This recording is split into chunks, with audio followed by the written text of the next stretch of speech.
Peace, everyone. How you doing? Welcome to the show. And today's topic is Israel Doctrine Clip breakdown, the biggest conversation in his conscious community. Meaning, I have my own conscious community. This has nothing to do with the black conscious community or none of that. I don't claim to be black or whatever, but we're going to get into this. But before we get into this, I have to sponsor tonight's show.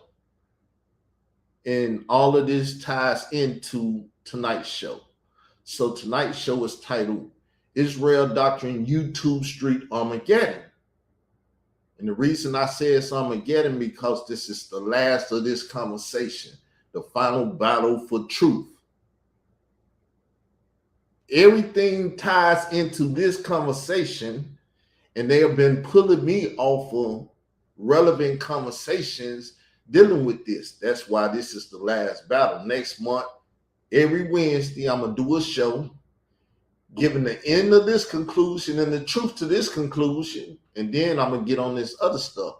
But before I get on this other stuff, let me go back and rewind and remind y'all of what it is I'm dealing with and what it is I've been dealing with before I got on this YouTube Armageddon stuff.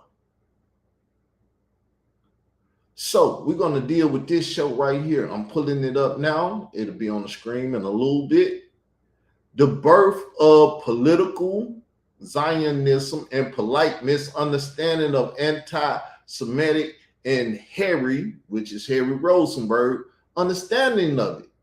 That's what we're going to deal with, because I've been dealing with this. I've been had Jews over to my channel. I've been doing conversations and stuff with Jews. I just can't talk to them now because I'm over here and currently fighting this Africa Bambaataa Pederast stuff. But that's going to be over with, people. So let's deal with past shows. Peace, everyone. How you doing? Welcome to Israel Doctrine's Google Hangout. I'm your host, Carl Labert, and you have now entered into our Hangout. And today, we're dealing with the upcoming debate that's taking place on March 20th between Polite and Harry Rosenberg. So as you can see, this is the time. I was talking to Harry Rosenberg. I had Harry Rosenberg over here, who is a Jew. And he was going against the conscious community. He gave us a lot of inside understanding of the conscious community. Said that they're into comedic sexual stuff, drugs and stuff to induce their brain, get them in that, what they used to do in the 60s and stuff, when they used to start doing drugs and all that stuff to get their mind into this stuff. So I've been doing this. I've been talking about this. So like I said, Armageddon all next month, I'm going to be talking about that. That's about to be through. I just got through murdering that stuff, but we finna go into this some more. We finna reminisce about my position in the community with this polite misunderstanding of anti-Semitics and Harry Rosenberg understanding. So I entitled this show, The Birth of Political Zionism and Polite's Misunderstanding of Anti-Semitic. I can't say it. I'm gonna let my computer say it. Some reason it won't come out my tongue, people. As you can see, I didn't have the computer speaking for me a long time because I got this country accent and I don't like to use my phonics. But that's one of my downfalls. But it's what the computer said. I'm not even gonna try to do it now. Semitism, and Harry's understanding of it. Anti-Semitism. It won't come off my tongue, people. Anyway, to be anti-Semitic, Semitism, it just don't flow off my tongue like that. But anyway, most people expect me not to be able to talk or do anything anyway. So whatever I do is a blessing, right? So now, let's look at this, people, because this debate coming up, and there's a lot of things that is going to be dealt with in the debate, you know. terms like anti-Zionism, terms like anti-Judaism, and terms like anti-Semitic will come to play in this debate. In the debate or after the debate. That's why I thought I'd bring them up before the debate. And people, to be anti-Zionism is basically being anti against the political philosophy of Zionism, right? To be anti-Judaism is basically to be anti against the religious theology that the so-called Semitic people, right, deals with. And to be anti-Semitic is to be against the people themselves, the Semitic people. Or you could say so-called for those that don't recognize that, right? So the religion of Judaism and the political philosophy of Zionism has to be separated in this debate, because to be anti-Judaism is one thing and to be anti-Zionism is another. See, there are two different things. Judaism is a religion. Zionism is a political philosophy that was created by Herzl. Y'all ain't think I knew the guy's name, did you? The name of the guy that came up with Zionism name is Herzl. I done heard the Black Power man. What's his name? Stokely Carmichael, who Mr. Amani said he was undercover watching Stokely Carmichael back in the days. See, it all ties back into the same thing, people. I've been dealing with this forever. Y'all don't think that what I'm dealing with is dealing with the stuff y'all hear people talking about now. Israel Doctrine is a political philosophy. It's political, just a term that it is the word of God. And the word of God deals with everything. It deals with things. I done dealt with everything already. It's just they got me off of those things by asking me to help with the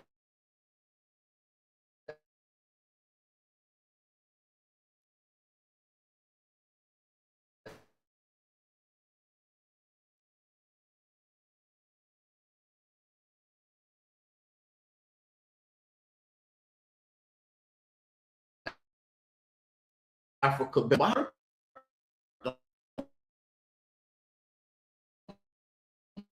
They didn't call me as busy because I don't run from the channel. And I don't know if y'all can hear me right now because my computer is freezing.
As you see, people, I'm back. Forgive me for that.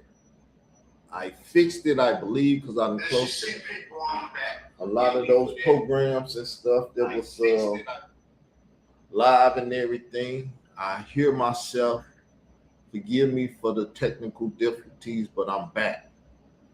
So while I was doing all that, I wanted to remind you all that these are my subjects. People in the world today have tapped into my subjects because these are my streets. And what I do dictates everything that goes on in the YouTube street. I'm the bright and morning star to all these cats. But let's get back to it. Let's find that polite video and get back to the conversation. Recognize that, right? Let's skip some. Was scattered. They come back. Not however you say that. And no, y'all know it. And it was then that Judea was a province of the Roman Empire. Judea is the biblical home of the Jewish people. So now we got Judea. Anyone that lives in Judea can be called a Judean or quote unquote a Jew. This is how the terminology came about. And yes, it was no J in the Hebrew language, so on and so forth.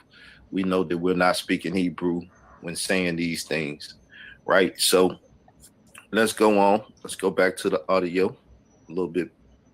Roman Empire. Judea is the biblical home of the Jewish people. It's the location of Jerusalem. And in 135 of the Common Era, the Roman Emperor Hadrian is able to suppress a rebellion by the Jews in Judea. And after suppressing that rebellion, he expels the Jews from Judea. So Hadrian expels the Jews from Judea. And it was actually, not only did he expel them from Judea, but he actually renamed the province. This province up here in red was Roman Syria. He merges these two provinces and calls them Syria Palestina. So let me write that down. So he renames it. So now is when we start getting the term Palestine and Palestinian in 135 CE, right? So this is where you see in the future, as we are now in the future from this time frame, that, you know, the Palestinians was dwelling in that land. Remember, the Jews had been expelled at that time. So they renamed the provinces and Palestine was born. Now, the ones that were scattered, they come back. It's a problem. It's people in the land. We're going to listen in some more. Syria, Palestina. Palestina, which is essentially why for the next 1700 years or so, and even parts of it today, are referred to as Palestine. Now, we will fast forward over the next more than 1700 years. So we're going to go more than 1700 years. Over this period, most of the Jewish people are not now living in what was then Judea. They have settled in groups in Europe, in the Middle East, in Africa. There were even groups of Jews who had settled in India. And for the most part, they thrived in their various communities. But unfortunately, their history had a fairly large amount of persecution, of discrimination, of kind of using them as a scapegoat. This was particularly the case in Europe, where you have the Christian church often kind of blamed the Jews on religious grounds. You had, they were an easy scapegoat anytime things went hard. You had ethnic cleansing. You had pogroms. This was especially the Russian Empire, especially as we get into the 1800s, was especially infamous in its treatment of the Jews. And so you have this long history of Jewish persecution. In fact, much of Jewish tradition today is around remembrances of these various tragedies. So now you see Jewish persecution, people being anti-Semitic, I would say. Persecution is taking place, right? So now, doing this, people are trying to figure out what to do.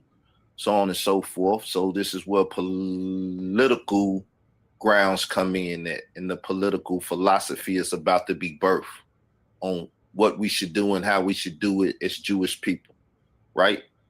Based up on the Jewish people we see today and hear from today, which most people don't acknowledge, quote unquote, African Americans and even some Africans on the continent of Africa as Jewish people. But we'll deal with that, like I said, later date and time. I want to get this information out there so we can have a nice foundation. So when we go into other programs or hangouts, we'll, have something to talk about. So get your pen and your paper, do your studies or do your little research, and follow along. Various persecutions. And so with that as the context, we then get into the late 1800s. And so let's go to 1860. 1860, you have the birth of Theodore Herzl. So 1860, you have the birth of this gentleman right over here, Theodore Herzl, born. And he's born to a Jewish... So you got Theodore Herzl. He is pretty much known as the father of Zionism. He's the one that birthed the thought. He's the one that went through the political, backlash and doing different things, writing up on it and stuff, because he was what? He was one that wrote articles in the newspaper. Similar to, your Marcus Garvey, who was dealing with, printing and different stuff. Others too, but I just wanted to say Garvey because we know him to be pretty much the father of the red, black, and green, the Pan-Africanist movement in America, which is another political philosophy that's quote unquote, that's involved in this debate. So I thought I'd throw that out there too. So 1810 is when this brother is born. Now we leading up to the state of Israel, right? We're leading up to the state of Israel coming into play. And what's the year? Okay, we'll let it play. A German-speaking Jewish family in the Austro-Hungarian Empire, and the family he's born into isn't particularly religious. And as a young man, he remains fairly secular. He's not a particularly religious person, but as he grows and he becomes a journalist, he's able to observe the anti-Semitism especially that's occurring especially in the late 1800s in Russia, but throughout much of Europe. In 1894, so at this point he's 34 years old, still a fairly young man. In 1894 in Paris, he directly observes the Dreyfus affair. So the Dreyfus affair, if y'all don't know about that, is pretty much a Jewish German officer. It's basically put on trial and persecuted, and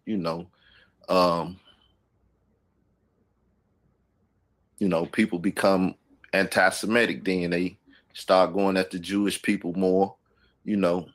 This is what happens in Europe. They persecute Christians, they persecute Muslims, they persecute Jews, they persecute whoever is not down with Catholicism and different stuff, right? Their brand of Christianity and stuff. That's what the last beast is all about. If you understand what I mean by saying the last beast, the Roman Empire, right? Which is basically birthed out of Europe, right? So let's keep listening.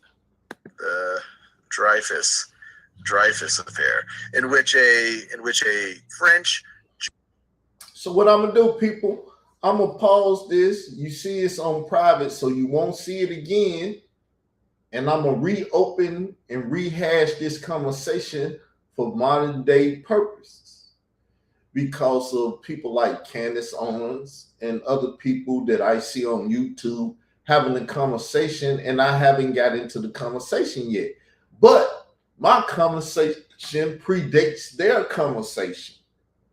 Believe me, I know plenty about it. I just never speak on it because I picked up the Africa Bambaataa story because they was asking someone for help. And because I'm a righteous man, I wanted to help and didn't know I was finna go into the depths of hell. So I've been in the depths of hell for 10 years now. Now we in Armageddon, the final battle for the truth, and it will be on tonight at 8 o'clock. With that said, see y'all tonight at 8 o'clock if you choose to tune in. With that said, peace, love, and hair grease. Leave a comment. Let me know what you think about what you've seen so far. It'll help me in the algorithm.